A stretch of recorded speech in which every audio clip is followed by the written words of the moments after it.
بسم اللہ الرحمن الرحیم۔ یہ حسن صاحب لاہور سے پوچھتے ہیں کہ بیوہ عورت کے نکاح کے بارے میں کیا مسئلہ ہے۔ اس کا جواب یہ ہے، دیکھیں، اسلام نے بیوہ عورت کے بارے میں بہترین تعلیمات دی ہیں دوسرے مذاہب کی بنسبت۔ دوسرے مذاہب میں سے ایک ہندو قدیم مذہب ہے، اور اس میں تو عورت کو یہ کہا گیا ہے کہ جیسے اس کا شوہر فوت ہو تو وہ دلہن کی طرح زیورات پہنے، کپڑے پہنے اور اپنے شوہر کے ساتھ ستی ہو جائے، یعنی جل کے مر جائے۔ اور یہودی مذہب میں کتابوں میں یہ لکھا ہوا ہے کہ کسی عورت کا شوہر فوت ہو جائے تو وہ اپنے دیور پر دباؤ ڈالے کہ وہ اس سے نکاح کر لے۔ اگر دیور تیار نہ ہو، یعنی شوہر کا بھائی، تو پھر وہ جرگوں میں، پنچایتوں میں جا کر اپنے دیور پر دباؤ ڈلوائے کہ وہ اس سے نکاح کرنے پر آمادہ اور راضی ہو جائے۔ اسلام کی تعلیم یہ ہے۔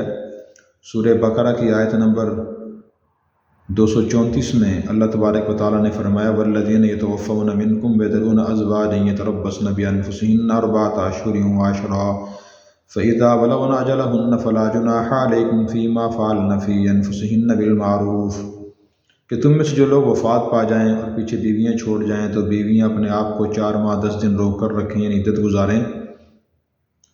فَإِذَا بَلَغْنَ أَجَلَهُنَّ جب اپنی عدت کو پورا کر لیں تو ان عورتوں کے بارے میں تم پہ کوئی گناہ اور حرج نہیں ہے جو کچھ وہ اپنے بارے میں کریں اسلام کی تعلیمات کے مطابق۔ یعنی بیوہ عورت اپنے شوہر کی عدت گزارنے کے بعد نکاح کر سکتی ہے۔ ایک تو یہ مسئلہ ہے، اسلام نے اس سے منع نہیں کیا، بلکہ اگر وہ جوان عورت ہو یا اسی طرح جوان نہ ہو، عمر زیادہ ہو، لیکن اس کے نان نفقے کا، ضروریات کا، معاشی ضروریات کا مسئلہ ہو تو اسے نکاح کر لینا چاہیے۔ اسلام اس کی ترغیب دیتا ہے، بیوہ عورت کو بھی ترغیب دیتا ہے، اور اسی طرح مردوں کو بھی ترغیب دیتا ہے کہ بیوہ عورتوں سے نکاح کریں۔ نبی کریم صلی اللہ علیہ وسلم نے حضرت عائشہ رضی اللہ عنہا کے علاوہ باقی جو 10 نکاح فرمائے، یہ تو مطلقہ عورتوں سے فرمائے یا بیوہ عورتوں سے، بلکہ اکثر آپ کی بیویاں بیوہ ہی تھیں۔ حضرت خدیجہ رضی اللہ عنہا پہلے 2 شوہروں سے بیوہ تھیں اور آپ نے ان سے نکاح فرمایا۔ حضرت ام سلمہ رضی اللہ عنہا آپ کے پھوپھی زاد بھائی سے بیوہ ہوئی تھیں، آپ نے ان سے نکاح فرمایا، اور حضرت ام سلمہ نے بھی آپ سے نکاح کر لیا، تو بیوہ بھی نکاح کر رہی ہے، اور نبی کریم صلی اللہ علیہ وسلم بھی نکاح فرما رہے ہیں۔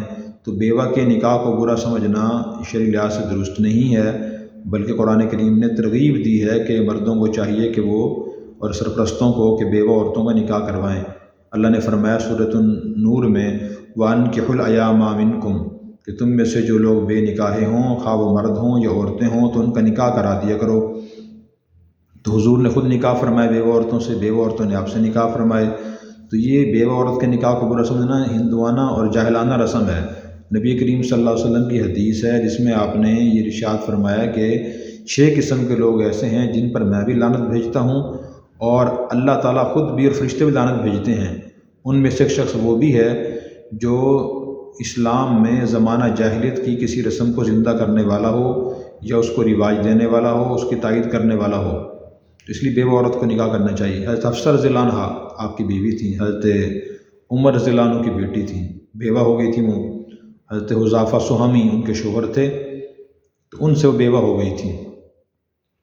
آپ کے صلی اللہ علیہ وسلم کے چچا بھائی تھے، اور حضرت حفصہ رضی اللہ عنہا آپ سے عمر میں بہت چھوٹی تھیں۔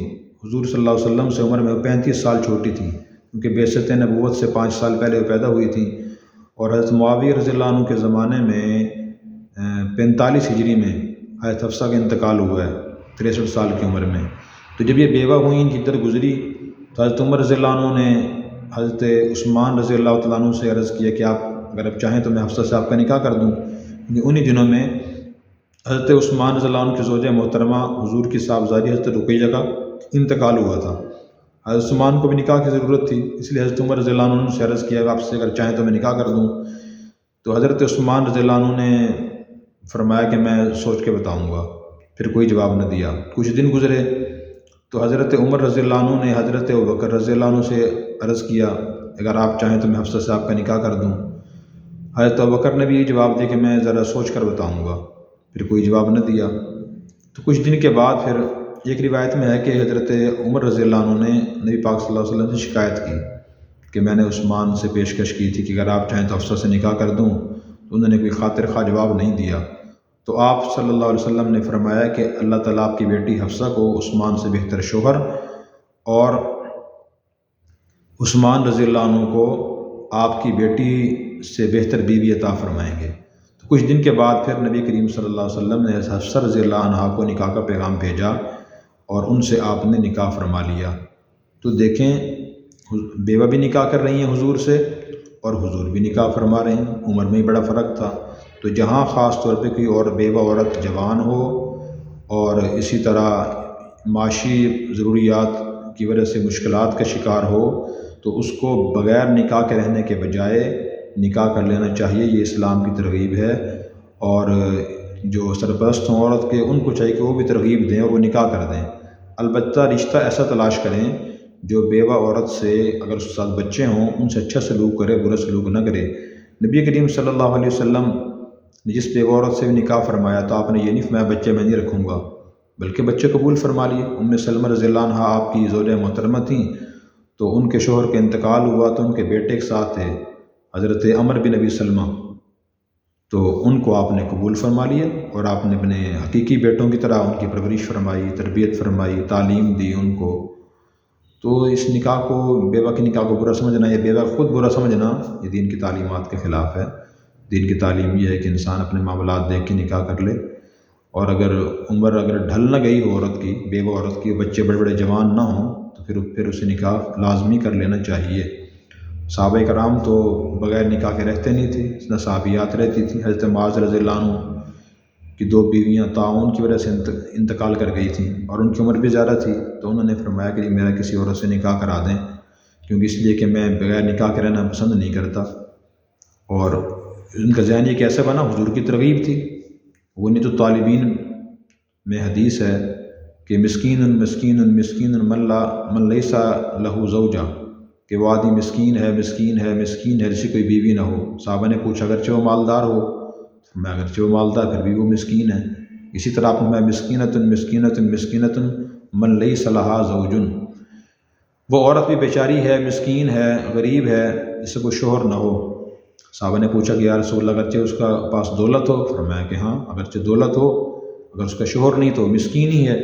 تو ہمیں ان سنتوں کو زندہ کرنے کی ترغیب دینی چاہیے، ان کو رواج دینا چاہیے۔ نبی کریم صلی اللہ علیہ وسلم نے اس کی ترغیب دی ہے، اور آپ نے فرمایا کہ من احیا سنتی عند فساد امتی فلہ اجر 100 شہید۔ جب میری امت میں فساد پھیلے گا اس وقت جو شخص میری ایک سنت کو زندہ کرے گا اسے 100 شہیدوں کا ثواب ملے گا۔ تو جہاں کوئی ایسی بیوہ عورت ہو جس کی عمر ڈھل نہ گئی ہو، بہت زیادہ عمر نہیں ہو گئی، 50-60 سال مثلاً، کم عمر ہے اور شوہر جلدی فوت ہو گیا، بالفرض بچے بھی ساتھ ہیں اور معاشی ضروریات سے تنگ ہے، نکاح کی ضرورت اس کو ہے، تو خود اس کا نکاح کرا دینا چاہیے اور بیوہ عورت کو بھی نکاح کر لینا چاہیے۔